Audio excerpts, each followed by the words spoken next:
welcome back to the Ridge Outdoors. Today we're going to be going over all different types of knives that are good options to throw in your bug out bag or have as everyday carry, or just options to have in general. So let's take a look. So your first type of knife that most people, or some people, have in their pockets, not everybody carries knives anymore, but I would say would be your folding knives. And folding knives, a couple options. One of your, I guess, more expensive options would be like a Benchmade. This one's a auto open. I don't care for auto opens, but I do carry this one on me every day, just because it was issued to me, and I mean, you can see it's pretty beat up. I've had it for a few years. I always try to keep an edge on it. Any knife you have, you should try to keep an edge on. I'll do a video in the future of a sharpening video, or the best of my abilities. I'm still not, a master at it, but I sharpen quite a few knives. But I like the durability of this, but it still, to me, folders can fail. This one's built pretty good. You can tighten it as you see fit. You can change the side of the belt clip or the pocket clip, and I believe I did that with this one. I like having it so it's down in your pocket, so when you pull it out of your pocket, you can fling it open. That's any knife, especially the ones with the thumb assist. You can actually bind that against your pocket and it'll fling it open. But like I said, I'm not a huge fan of auto open knives, but I do carry this one every day, and I do like it, but I feel like the auto open is just unnecessary, and a lot of states it's not even legal, so you really got to be careful if you're carrying this in a different state that you're not used to. Another option is this little buck knife. This is a gift from my wife a few years ago. She had it engraved. It says Maverick Renegade on it, so kind of Team America reference. But this is a pretty good option as a folder. You can get it real sharp. These ones are still made in the USA, or it has USA stamped on it at least, so hopefully it's made in the USA. It's a good option to have. It is a durable knife. But at the end of the day, just going to a pawn shop or antique store, if you find some old, I believe this is an old case knife, you can correct me if I'm wrong. Nope, it's a Camelist. So this is probably a good 30-year-old knife. Has your blade, has another little blade that at some point somebody ground off and kind of made a screwdriver tip on it. And you'll find a lot of those like this, but it's still a good option. Older knives are always going to be, especially folders, if you're getting a style like that, I would recommend, because they're just built better back then. This is a real old knife that's been just ground to heck. This is a Parker Frost. This one is surgical steel, Japan. Japan makes pretty good steel. I would stay away from China and like the Pakistan, I think is one that you'll just be sharpening those constantly. So a couple good choices. The best knife you have in a survival situation is the one you have generally, but it is good to invest in a halfway decent knife. For everyday carry, like I said, this Benchmade I do like, but you'd definitely be fine with a buck style knife or a mid-range folding knife. I would spend a little bit more money on folding knives. Some of the $5–10 range ones, they're just gonna break. So I would try to stay clear of those a little. So next up would be multi-tools, and most multi-tools are gonna have a knife on them. I'm not a huge fan of Gerber knives, but I do like their multi-tools.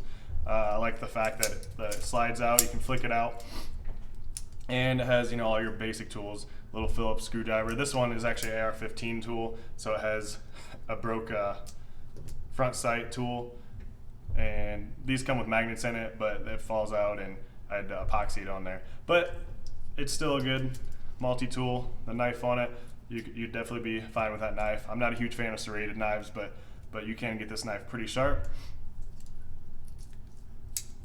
So this is just a Gerber multi-tool. I do recommend these. Kind of made a quick sheath for it. And here's a Leatherman. This one actually is another AR-15 tool. Comes with a front sight tool. This is garbage. I don't like it. I'm not a huge fan of this, and this was expensive, but it was issued to me. But the knife on it, I do like that you don't have to open the whole thing up to get the knife out. Has a lot of little tools, a little pick. You could use that for a few different things, like an awl. has this to take out your pins, like if you're doing some trigger work or something like that. You can use this part as a hammer, and then to open it up, you know, it has your wire cutters. It's built really well, but I think they could do a lot of things better on it. For how much this costs, it's 100% not worth it to me. But so that's the only two multi-tools I have in front of me right now. Leatherman normally makes pretty good ones, but I really do like the Gerber multi-tools. So the next category is more kind of specific for certain duties.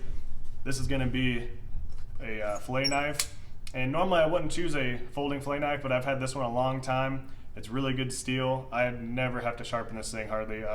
Maybe just throw it on a quick sharpening steel or honing steel, and I actually use this a lot for like skinning and processing deer or whatever, you know, hog, whatever I have in front of me. And it's just real easy to keep sharp. Skinning, real easy. Another one is an actual like skinning knife. This is an old timer. I got this on sale a few years ago. I haven't used it yet actually, but this is another good option. Old timer. Yeah, it's hit or miss. Some of the older ones are a little bit better, definitely, but it is an option to have. And then this is actually a homemade one. This is I got a little too rough with trying to pop the hip joint of a hog, and I snapped the tip off. But this I actually got at a gun show in San Antonio. There's a knife maker or a blacksmith, and he hand makes all these knives. And I have another one somewhere, but the handle fell off of that one. Most of his knives are pretty good. I beat this one up a little bit, but this one was just kind of supporting a local business. It was like $40 at the gun show, and you know, you can't get away from the guy less than like a half hour talking to him. So those are just a couple options: fillet knives and skinning knives. Going on to fixed blade knives. Fixed blade knives on the high end of things, or higher end. If you really want to go high end, you could get a Tops knives. Those are really expensive, but they're made really well.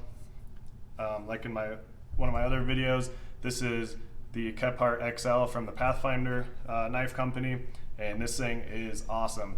I really recommend it. I've never bought a knife over probably $40. This one goes for about $110, but it is really worth it. It has a 90-degree spine, so you can hit your ferro rod with it, and you can also, you know, you do your feather sticks and do some carving with the actual spine, so you can save your blade. It comes razor sharp. You can shave your arm hair with it right out of the box, and this thing is just really nice. Feels really well in your hand. It's pretty stout. That's probably almost a 1/4 inch at the top of it, and then I made that sheath for it. Scout carry.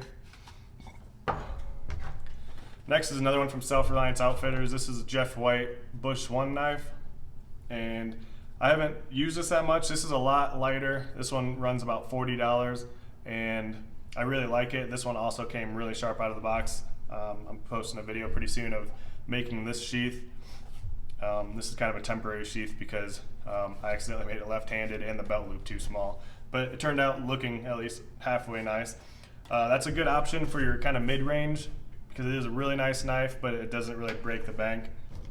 Another fixed blade around the $40 range is, this is like a mini K-bar. So it's probably maybe not half the size, but around there. I carried this with me for a long time, just on my belt. Once again, some states, you know, have the 3-inch rule, but just depends where you are. This is a really good, just kind of all-around knife. This one came, the edge on it is kind of like a concave, I guess you would call it. So it's really hard to get razor sharp, but it does cut stuff that I would need it for. And K-bars, you're not always going to get them razor sharp. This is more of a utility knife. You can pry stuff with it. This one came with a kind of Kydex sheath. On the cheaper end of things is your Mora knives. Also in this video, you're going to see that you should randomly inspect your knives because this one's pretty rusty. And the very tip broke off. Same thing. I was trying to pop a hog's hip socket.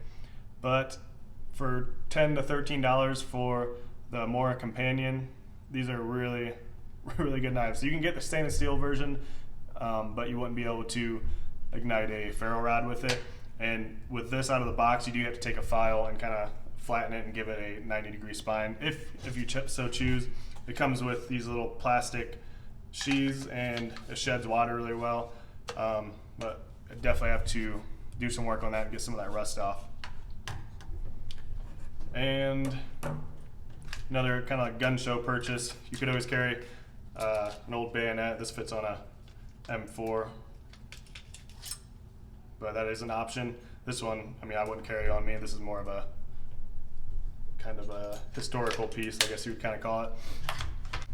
This one I found in my barn in Ohio. It's a K-bar, has a leather grip.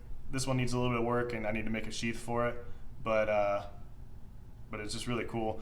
This is something I would definitely carry with me once I put an edge on it and get a sheath for it. This is just a cool little handy knife. Use it for a lot of things. On the really cheap end of things, this is it's still in the box. This is something my grandpa gave me a year or two ago, and you could just get it at an auction. I think he got it for probably $5. It just says hunting knife on it. Doesn't even have where it's made, like if it's China or anything. This would be fine, but this was definitely on the lower end of things. It looks pretty nice, but at the end of the day, you're probably gonna have to sharpen this quite a bit. The sheath is kind of like a pleather. I don't think it's even real leather, but I mean, it's kind of a collector's piece more than anything. And if you get really lucky, this is actually a knife that was made in Vietnam that my grandpa gave me. Somebody gave it to him, and it's made out of a Jeep or a coil spring, a leaf spring actually, from whatever vehicles they had over there, and then a Cape Buffalo horn, and then they must have just got bored over there and made that. The sheath is kind of cool too. Kind of decorated it, have a little flap, and it's a little bit different stitching than I've seen. So if you're lucky enough to get one of these, this isn't something I would ever carry, just because it's really cool and I wouldn't want to break it. But I figured I'd show it because this is one of my pride and joys. It's just really cool. Another option, this is in the $5 or $10 range. It comes with like a little sheath and a ferro rod, but this is just all one piece, paracord handle. This is definitely better than nothing, but I would imagine it would be hard to keep an edge on there. It'd be fine to have with you, but you definitely want a sharpening stone with you with something like this. But this is on the cheaper end of things, and it'll get the job done at the end of the day. Another fixed blade option, I wouldn't carry this with me either. This is my kitchen knife, or like a chopping knife, but this is hand forged. So they said this was like $40 on Amazon. I'm not 100% sure, the specs on it, but I've been able to keep a pretty good edge on it. And after using it, cutting a few things, I'll just strop it on some leather, and this is another one that will shave your arm. But it is an option. You could chop down a tree with that thing. So we've went over a couple folding knives, fixed blade knives, multi-tools, and now we're going to go on to something a little bigger. I wouldn't call this a one knife option, but it would be better than nothing. Having like a machete type knife. This is a CRKT. This is the Half a Chance. Yeah. This is Ken Onion. Actually, Ken Onion, I like a lot of his designs. There's a Ken Onion knife that I have. It's more of a kind of like a butchering style knife that I really like, and it stays really sharp. But this one I've hacked down some trees with. It came pretty sharp, especially for a machete. The Walmart ones you get come like butter knives, and they're real flimsy. You do want a little bend to a machete, so it has a little flex, so it's not too rigid and shatter. This was like $25 on Amazon, and I really like it. It has a kind of like one of those G10 or like a rubberized handles, and it's really comfortable. Machetes to me normally aren't super practical, but if you're in somewhere where you're going to be hacking some brush, it is a good tool to have. I've used it at my old deer lease to hack some cedar trees and cactus and stuff like that, and it works pretty well. But I wouldn't throw this on my leg and carry it around all the time. Sometimes I keep it in my Jeep if I'm going to be off-roading or anything, but generally This is one of those cool pieces. It wasn't super expensive. I'll have a link to as many of these knives as I can in the description. Last but not least, I'm gonna lump these together. You can bring some axes or hatchets with you and like a shovel. I have one of the Spetsnaz type special forces shovels. I put a slight edge on it. Could be better, but this thing will still, split paper. You could definitely cut down a small tree with this. Obviously dig. If you're digging, you can bust up the roots a little bit with them. This is really cool. These run about $20 or $25 on Amazon without a sheath. That's another thing I gotta make a sheath for. But these are really cool. I like that, it comes with a slight edge on it, but you would want something like an axe puck. You could put a little bit better edge on it, or any kind of file even, and then you could go from there. But this is a really, really good option to have. This was Zachary Fowler from Alone. He won the second season, and I think he had this instead of an axe, and he was able to use it as a throwing axe to kind of kill time, and use it obviously for digging and all kinds of stuff. So that's a good option to have. Once again, here's the CRKT Freyer kind of hatchet. This is fairly expensive, or I think it's expensive. It was $60 or $70, and you're pretty much paying for the for the cool factor that it's kind of like a Viking style, but it does work pretty well, and I do enjoy it. So that's kind of on the higher end. Or if you're on a really crazy budget, you could get, this is like $5 or $6 at Harbor Freight. This is just a run-of-the-mill hatchet. Head is real loose on it. I just had this for beating the heck out of at my deer lease too, for cutting down some cedars and stuff. But those are some options. By all means, there's thousands to choose from. These are just a handful that I grabbed and chose for this video. If you have any suggestions for different knives, by all means. I like Gerber multi-tools, but not the knives. And then fixed blade knives wise, you can't beat Self-Reliance. I would like to get a Tops knife someday, but they're $150, $200, pretty easy for a knife. So that's not in everybody's budget. At the end of the day, though, you can go and buy some cool knives, interesting knives at flea markets, at pawn shops, at antique stores. Even gas stations will sell some. Some of the gas station ones are going to be China made and real flimsy, but at the end of the day, if you like it, by all means, get yourself a knife. So thanks for watching. If you enjoyed this video, give it a thumbs up and like. And if you have any questions or any comments, make sure you put it down in the comment section below. Make sure you watch the rest of my videos. This is my 6th or 7th video I've put out, and if you like this one, hopefully you'll like the other ones. They're mostly on bug out bags and making your own fire starter so far. Hopefully in the future, I keep saying this in all my videos, but I'll be able to get out into one of the state parks or national forests and do some actual camping videos. But because of this quarantine, it has been a little difficult to do that. But if you haven't subscribed, go ahead and hit that subscribe button, hit that notification bell, so when I post a new video, you'll be able to see it right away. And thanks for watching.